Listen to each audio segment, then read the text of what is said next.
নমস্কার বন্ধুরা, education and educare YouTube চ্যানেলে তোমাদের সকলকে স্বাগত। আমি সুমিতা। আমি আমার ইউটিউব চ্যানেলটিতে এডুকেশন বিষয়টি নিয়ে ক্লাস করাই। তোমরা যারা আমার চ্যানেলে নতুন তারা আমার চ্যানেলটি অবশ্যই সাবস্ক্রাইব করবে।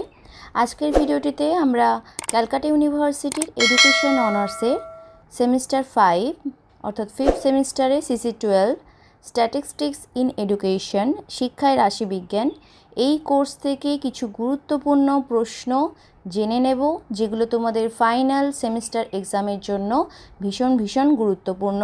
এবং এই কোয়েশ্চেনগুলো রেডি করলে আশা করছি এখান থেকে তোমরা 80% কোয়েশ্চেন কিন্তু কমন পেয়ে যাবে। বেঙ্গলি এবং ইংলিশ ভার্সন দুটো ভার্সানই আমি কোয়েশ্চেন দিয়ে দিচ্ছি।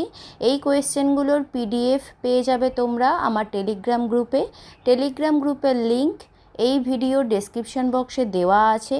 সেই লিঙ্ক থেকে তোমরা টেলিগ্রাম গ্রুপে জয়েন হয়ে এই কোয়েশ্চেনের PDFটা কালেক্ট করে নিও। প্রশ্নগুলো যাওয়ার আগে তোমাদেরকে বলি, তোমাদের ভীষণ গুরুত্বপূর্ণ কয়েকটা ভিডিও কিন্তু দেখে নেওয়া উচিত। সেই ভিডিওগুলো কোনগুলো? আমার চ্যানেলে যাবে, চ্যানেলের প্লেলিস্টে যাবে, সেখানে গিয়ে স্ট্যাটিস্টিক্স ইন এডুকেশন এই নামে একটি প্লেলিস্ট আছে। সেই প্লেলিস্টটি খুললে তোমরা স্ট্যাটিস্টিক্সে অর্থাৎ রাশিবিজ্ঞানের বিভিন্ন ভিডিও পেয়ে যাবে। অনেক ভিডিও, অনেক টপিক নিয়ে আমি ভিডিও করেছি। সেই সমস্ত ভিডিওগুলো তোমরা দেখে নিলে এবং কোয়েশ্চেন ধরে আমি ভিডিওগুলোতে আলোচনা করেছি, প্রিভিয়াস ইয়ারে কোয়েশ্চেন ধরে সেই ভিডিওগুলো দেখে নিলে আশা করছি তোমাদের অনেক কনসেপ্ট কিন্তু ক্লিয়ার হয়ে যাবে। সেখানে আমি আয়তলেখ কীভাবে অঙ্কন করতে হয়, রাশিবিজ্ঞানের বিভিন্ন প্রাথমিক যে বিষয়গুলো থাকে সেগুলো নিয়ে আলোচনা করেছি, স্কিউনেস, কার্টোসিস এবং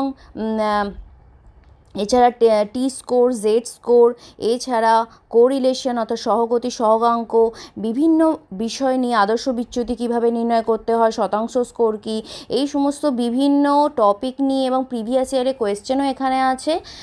এই সমস্ত ভিডিওগুলো দেখে নিলে আশা করছি তোমাদের রাশিবিজ্ঞানের অনেক টপিক কিন্তু ক্লিয়ার হয়ে যাবে এবং বিষয়গুলো তোমরা খুব সহজেই বুঝতে পারবে। এই ভিডিওগুলো কিন্তু তোমরা অবশ্যই দেখে নেবে। এই ভিডিওগুলো তোমাদের কাছে কিন্তু ভীষণ গুরুত্বপূর্ণ। আমার চ্যানেলের প্লেলিস্টে গিয়ে স্ট্যাটিস্টিক্স ইন এডুকেশন, শিক্ষায় রাশিবিজ্ঞান এই প্লেলিস্টটাতে গিয়ে তোমরা সমস্ত ভিডিওগুলো এক জায়গায় পেয়ে যাবে।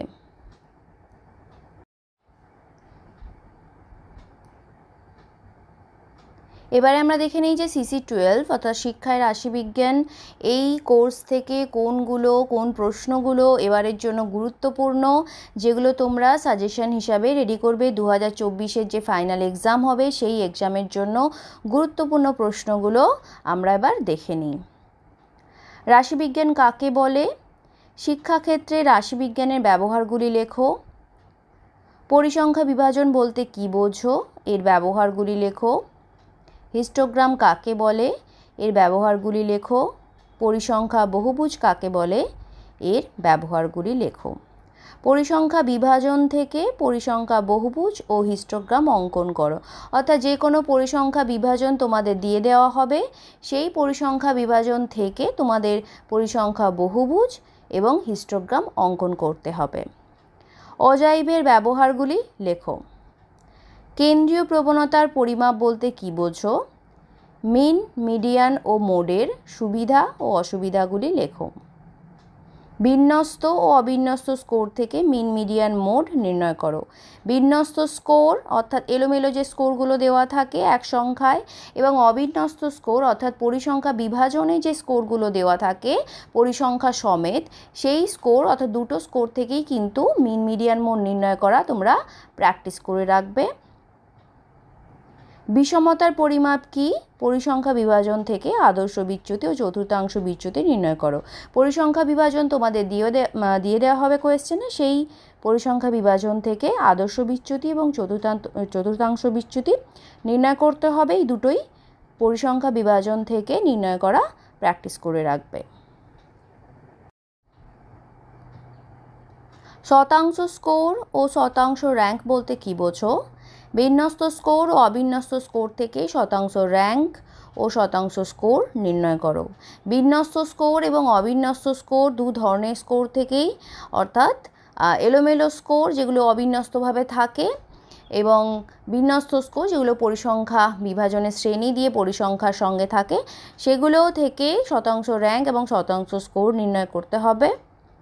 শতাংশ বিন্দু এবং শতাংশ সারির মধ্যে পার্থক্য লেখো। স্বাভাবিক বন্টন বলতে কী বোঝো? চিত্রসহ স্বাভাবিক বন্টনের ধর্ম ও বৈশিষ্ট্যগুলি লেখো। জেড স্কোরের মাধ্যমে পারদর্শিতা নির্ণয় করো।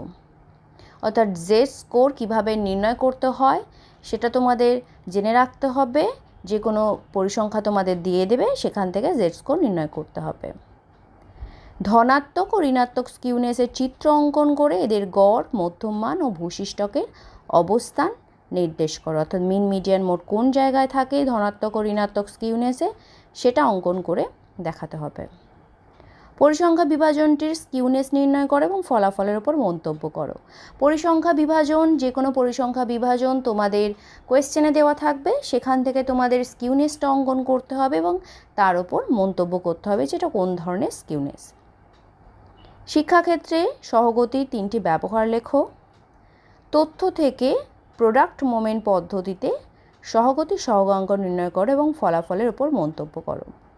তথ্য থেকে অর্থাৎ তথ্যটা, স্কোরগুলো তোমাদের দিয়ে দেওয়া থাকবে কোয়েশ্চেনে, সেখান থেকে প্রোডাক্ট মোমেন্ট পদ্ধতির মাধ্যমে কোরিলেশন বের করতে হবে।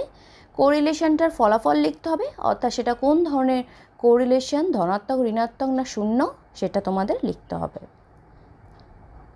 সহগতি বলতে কী বোঝো? সহগতির প্রকারভেদ উদাহরণ সহ ব্যাখ্যা করো। টি স্কোরের সুবিধা ও অসুবিধাগুলি লেখো। এই কোয়েশ্চেনগুলো, এগুলো তোমরা প্র্যাকটিস করলে, এগুলো তোমরা রেডি করলে আশা করছি এখান থেকেই তোমরা কমন পেয়ে যাবে। এছাড়াও কিন্তু সিলেবাসে যে সমস্ত বিষয়গুলো আছে সমস্তটাই তোমরা দেখে যাবে, কারণ এই কোয়েশ্চেনের বাইরেও হয়তো কোয়েশ্চেন আসতে পারে। তবে এখান থেকে 80%, 70 থেকে 80% কোয়েশ্চেন কিন্তু তোমরা কমন পেয়ে যাবে। এবারে আমি ইংলিশ ভার্সনেও কোয়েশ্চেন দিয়ে দিচ্ছি, যারা ইংলিশ ভার্সনে পড়ছো তারা ইংলিশ ভার্সনে কোয়েশ্চেনটা নিয়ে নিও।